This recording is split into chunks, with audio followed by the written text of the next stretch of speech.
দর্শক, চট্টগ্রামের রাউজানে ফের সহিংসতার ঘটনা ঘটেছে। আজকে বিকালে মূলত রাউজানে দুর্বৃত্তের গুলিতে একজন যুবদল নেতা নিহত হয়েছেন। আমরা এই মুহূর্তে আছি চট্টগ্রাম নগরীর এবারকের হসপিটালে। মূলত আজকে এই ঘটনা ঘটার পর তাৎক্ষণিকভাবে তাকে চিকিৎসার জন্য এবার কেয়ার হাসপাতালে নিয়ে আসা হয়েছিল এবং কিছুক্ষণ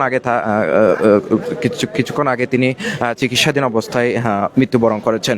এবং আমরা যতটুকু জানতে পেরেছি, নিহত যুবদল নেতার নাম জানে আলম শিকদার। তিনি বিএনপি নেতা গিয়াসউদ্দিন কাদের চৌধুরীর অনুসারী বলে জানা গেছে। এবং প্রত্যক্ষদর্শীদের সাথে কথা বলে আমরা যতটুকু জানতে পেরেছি, রাউজানের আলিমিয়া হাটের দক্ষিণ পাশে জানে আলম শিকদার বাড়ির পাশে মূলত এই গুলির ঘটনাটি ঘটে এবং গুলির এক পর্যায়ে তিনি গুলিবিদ্ধ হন এবং গুলিবিদ্ধ অবস্থায় তাকে উদ্ধার করে চট্টগ্রামের এই যে এবারকের হাসপাতালে নিয়ে আসা হলে সেখানে তাকে চিকিৎসক মৃত ঘোষণা করে। এবং এই মুহূর্তে আমরা আছি চট্টগ্রামের যে ইমার্জেন্সি বিভাগ আছে, সেই ইমার্জেন্সি বিভাগের সামনে। মূলত আপনারা জানেন, রাউজানে এর আগেও সহিংসতার ঘটনা ঘটেছিল এবং গুলিতে এখানে এর আগেও সহিংসতা এবং খুনের ঘটনা ঘটেছে। এবং 2024 সালের 5 আগস্টের পর থেকে মূলত রাজনৈতিক দ্বন্দ্ব, আধিপত্য বিস্তার, চাঁদাবাজি সহ বেশ কিছু কারণে রাউজানে অন্তত 17টি, এটি সহ 18টির বেশি খুনের ঘটনা ঘটেছে। এবং আমরা যদি কয়েকজনের সাথে একটু কথা বলার চেষ্টা করি, আমাদের কিন্তু একটু জানাবেন যে আজকে যে ঘটনাটা হলো এটা আসলে কি হয়েছে, কখন সময় হয়েছে? এটা সন্ধ্যার পরে ঘটনাটা হয়েছে। তিনজন সন্ত্রাসী এই যে মোটরসাইকেল নিয়ে এসে গুলি করে পালিয়ে যায়। মানে এই ঘটনা কারা ঘটিয়েছে? এই ঘটনা যারাই রাউজানকে নিয়ে এতদিন ধরে ষড়যন্ত্র করে আসছে, রাউজানে একটা আওয়ামী লীগের একটা বি টিম যারা আওয়ামী লীগকে পুনর্বাসন করতেছে তারাই করেছে। যারা বিএনপির নামধারী আওয়ামী বি টিম যারা রাউজানের যে সুষ্ঠু নির্বাচনের পরিবেশ নষ্ট করতে চাচ্ছে তারাই করেছে। এই যে যাকে হত্যা করা হয়েছে উনি একজন দীর্ঘ আন্দোলন সংগ্রামের পরীক্ষিত নেতা। উনি প্রিয় নেতা জনাব আলহাজ গিয়াসউদ্দিন কাদের চৌধুরী একান্ত আস্থাভাজন। ওনার এলাকায় ওনার গ্রহণযোগ্যতা আছে, ভোটের মাঠে ওনার ব্যাপক আধিপত্য। তাইলে এই ধরনের ব্যক্তিকে কারাই খুন করতে পারে? নিশ্চয়ই যারা রাউজানে নির্বাচনের সুষ্ঠু পরিবেশ নষ্ট করতে চাচ্ছে তারাই। আচ্ছা, আপনি একটু জানাবেন যে রাউজানে একের পর এক এই যে সহিংসতার ঘটনা, এর আগেও গুলির ঘটনা ঘটেছিল, আব্দুল হাকিম ভাই মারা গেছিল, উনি এটা কারণ কি মনে করছেন? একটাই অপরাধ, সবাই গিয়াসউদ্দিন কাদের চৌধুরীর অনুসারী, আর কিছুই না। যারা গিয়াসউদ্দিন ভাইয়ের আলহাজ গিয়াসউদ্দিন কাদের চৌধুরীর অনুসারী, ওনার পাশে থাকে এইটাই হচ্ছে যেটা অপরাধ। হাকিমকে দেখেন, আজকে আমাদের জানে আলম ভাইকে দেখেন, ওনাদের সাথে শত্রুতা কেউ সাথে নাই। একটাই অপরাধ, গিয়াসউদ্দিন কাদের চৌধুরীর অনুসারী। যারা চিল্লায় বলে যে রাউজানে সন্ত্রাস মুক্ত করতে হবে, বালি কাটা মুক্ত করতে হবে, মাটি কাটা মুক্ত করতে হবে, আমার উচিত আপনাদের মাধ্যমে আমার বার্তা দেওয়া উচিত, ওনাদেরকে একটু ইনকোয়ারি করা উচিত যে আজকে 17টা খুন হয়েছে, 17টা 20টা 11 জন যারা গেছে সবগুলো আলহাজ গিয়াসউদ্দিন কাদের চৌধুরীর অনুসারী। আর অপরাধ একটা, অপরাধ হচ্ছে একটা, ওনারা গিয়াসউদ্দিন কাদের চৌধুরীর অনুসারী। এই ভাবমূর্তিগুলো নষ্ট করার জন্য এই আওয়ামী লীগের বি টিম যেটা ঘুরছে সবসময় নির্বাচন নিয়ে, নমিনেশন নিয়ে, এগুলো নিয়ে, এদের কাজই এগুলো। কারণ ভোটের মাঠে গিয়াসউদ্দিন কাদের চৌধুরীর অনুসারীরা অনেক শক্ত। এইভাবেই ওদেরকে শেষ করতে হবে, না হলে গিয়াসউদ্দিন কাদের চৌধুরীকে কেউ হারাতে পারবে না রাউজানে। এখন আপনারা কি চান? আমরা সুষ্ঠু তদন্ত চাই। এটা সুষ্ঠু, কোনোটারই তো সুষ্ঠু তদন্ত হচ্ছে না। 11টা মার্ডার হয়েছে, কোনোটা সুষ্ঠু তদন্ত হচ্ছে না। এই আলহাজ গিয়াসউদ্দিন কাদের চৌধুরীর মানুষদেরকে খুন করা হচ্ছে, নাহলে জেলের দুর্গে দেওয়া হচ্ছে। এইটাই এই জনপ্রিয়তাটাকে ক্ষুণ্ণ করতে যাচ্ছে, আর কিছু না। আলহাজ গিয়াসউদ্দিন কাদের চৌধুরীর একটা রাউজানের মধ্যে একটা জনপ্রিয়তা আছে, ওনার কর্মীদের একটা ভোটের একটা শক্ত অবস্থান আছে, যেটা কাল হয়ে দাঁড়াইছে আমাদের সবার। এ জানে আলম আজকে মৃত্যু, ওনার সাথে ধারাবাহিক অংশ। 11 জনের মধ্যে 12 জন সবগুলোই তো গিয়াসউদ্দিন কাদের চৌধুরীর অনুসারী। আর 5-6 জন যারা আছে এটা ফ্যামিলিগত ঝগড়ার কারণে হয়েছে।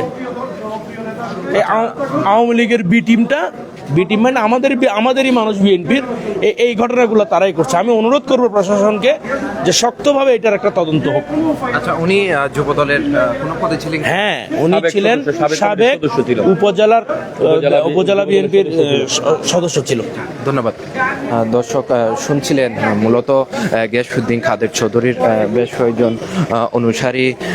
তারা বলছিলেন যে রাউজানে একের পর এক যে হত্যাকাণ্ড ঘটেছে সেটিতে তাদের মধ্যে যে আতঙ্ক সেটি বিরাজ করছে এবং আসন্ন ত্রয়োদশ জাতীয় সংসদ নির্বাচনকে ঘিরে এই যে সহিংসতার ঘটনা তাতে তারা বেশ উদ্বিগ্ন, বিশেষ করে যেহেতু সামনে নির্বাচনে আপনারা জানেন বিএনপির জাতীয়তাবাদী দল বিএনপির পক্ষ থেকে কিন্তু গিয়াসউদ্দিন কাদের চৌধুরীকে মনোনয়ন দেওয়া হয়েছে এবং অন্যদিকে আরেকজন প্রার্থী গোলাম আকবর খন্দকারকেও কিন্তু মনোনয়ন দেওয়া হয়েছে এবং মনোনয়ন যাচাই বাছাই শেষে তাদের দুজনের মনোনয়নে কিন্তু তার মনোনয়ন কিন্তু বৈধ ঘোষণা করেছে এবং এমন পরিস্থিতিতে এই ধরনের হত্যাকাণ্ড সামনে নির্বাচনে কেমন প্রভাব পড়বে সেটি এখন ভোটারদের কাছে ভাবার বিষয় হয়ে দাঁড়িয়েছে।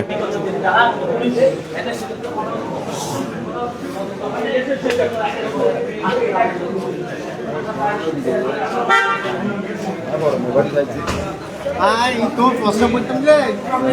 Puasa berbeda orang pun berhati.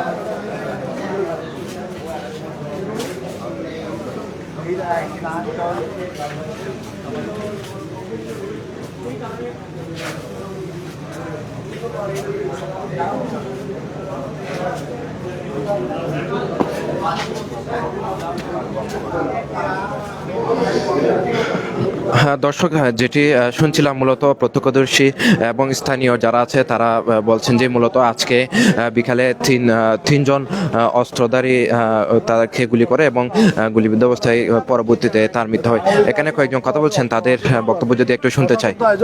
Awami লীগকে তো অস্ত্র করতে পারে নাই, এদেরকে আজ ধরতেও পারে নাই। ওরা এখানে একটা টিম ওদেরকে মেনটেন্যান্স করতেছে, মানে আপনার একটা পরিবেশ ধুমোজাল সৃষ্টি করতেছে। ওরাই মূলত টার্গেট করে গিয়াসউদ্দিন কাদের চৌধুরীর লোকজনকে নিশ্চিহ্ন করার জন্য একটা টার্গেট মিশন নিচ্ছে আর কি। আচ্ছা, এই যে সহিংসতার ঘটনা সামনে নির্বাচনে কি প্রভাব বলে মনে করছেন? এটা তো আসলে এখানে সামনে 12 তারিখ নির্বাচন, এই নির্বাচনের আগে এইসব ঘটনাগুলো তো অবশ্যই একটা প্রশ্নবিদ্ধ থেকে যায়। কারণ নির্বাচনটা সামনে চলে আসছে, যখন হয়তো একটা এই প্রশাসন যদি আপনার এদের এই খুনিদেরকে যদি ধরতে না পারে তাহলে অবশ্যই এদেরকে আপনার নির্বাচনে এটা যা করবে, অবশ্যই এরা ডিস্টার্ব করবে তো। আচ্ছা, এই ধরনের ঘটনা কারা ঘটাচ্ছে এবং এদেরকে আইনের আওতায় আনা যাচ্ছে না? এটা বিগত 5 তারিখ 5 আগস্ট নির্বাচনের 5 আগস্ট সরকার চলে যাওয়ার পরে এই যারা যে ঘটনাগুলো করতেছে, যে লোকগুলো এগুলো এলাকা ছিল না, আমাদের একটা প্রতিপক্ষ গ্রুপ এরা কি করছে, এদেরকে এখন প্যাট্রোনাইজ করতেছে। সব এগুলা ফন্দ করিমের দোষর ছিল এরা। এখন আইসা বিএনপি নামদারি এই একের পর এক খুন করতেছে। যারা 12-14 বছর এখানে চট্টগ্রামে এই আন্দোলন সংগ্রাম ছিল, যারা বাড়ি দেখে আজকে আমাদের প্রায় 10-11 জন লোককে এরা হত্যা করেছে। এটা আমরা সুস্থ তদন্ত চাই, যারা দোষী তাদেরকে যেন গ্রেপ্তার করা হয়। ঘটনা কোথায় হয়েছিল এখন আসলে পূর্ব কুন্দারা, উনি চট্টগ্রামে বসবাস করে, বাসা ছিল চট্টগ্রাম। উনি গেছে একটা সামাজিক অনুষ্ঠানে এই অংশগ্রহণ করার জন্য। এই বাড়ির সামনে ওনাকে উত্তরে থাকা মোটরসাইকেল নিয়ে এসে 3 জন লোককে হত্যা করে চলে গেছে। উনি কি করতেন? উনি ওনার ব্যবসা বাণিজ্য আছিল, উনি এক সময় বিদেশ ছিল, ওনার ব্যবসা বাণিজ্য আছে, ওনার মাছের ব্যবসা আছে। উনি আমাদের মানে খুব একটা নিবেদিত প্রাণ, ওনার নামে কোনো কালিমা নাই, একদম সৎ লোক ছিল। উনি খুব জনপ্রিয় এলাকাতে, মানে ওনার খুব ইউনিয়নে খুব জনপ্রিয় ছিল ওনার। গিয়াসউদ্দিন কাদের চৌধুরীর অনুসারী না, উত্তর জেলা যুব দলের সদস্য ছিল, সাবেক যুব দলের সদস্য, রাউজান উপজেলা যুব দলের সদস্য। দর্শক, শুনছিলেন মূলত রাউজানে একের পর এক যে হত্যাকাণ্ড ঘটনা, সেই হত্যাকাণ্ডের ঘটনায় কিন্তু ইতিমধ্যে পুরো এলাকায় আতঙ্ক বিরাজ করছে এবং এই মুহূর্তে চট্টগ্রামের অ্যাবারকের হসপিটালে কিন্তু সুখের ছায়া নেমে এসেছে। যেহেতু তিনি দীর্ঘদিন ধরে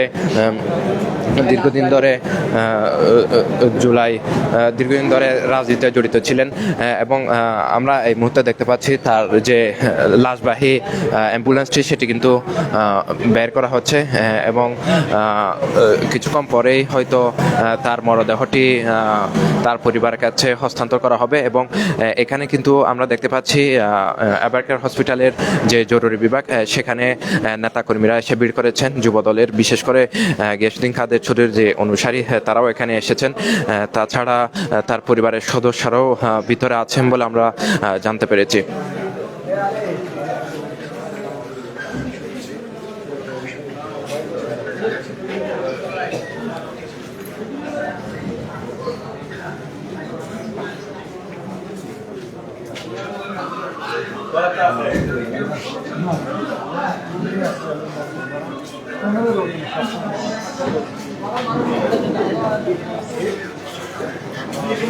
নাকি রাউজান থেকে আসছেন? না না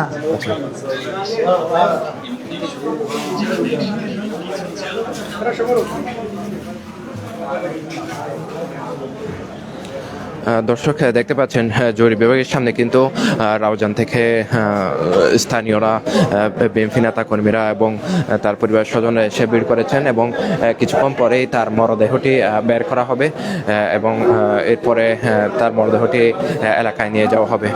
দর্শক, চট্টগ্রাম এবারকার হসপিটাল থেকে এতটুকুই ছিল আমার কাছে সর্বশেষ খবরাখবর।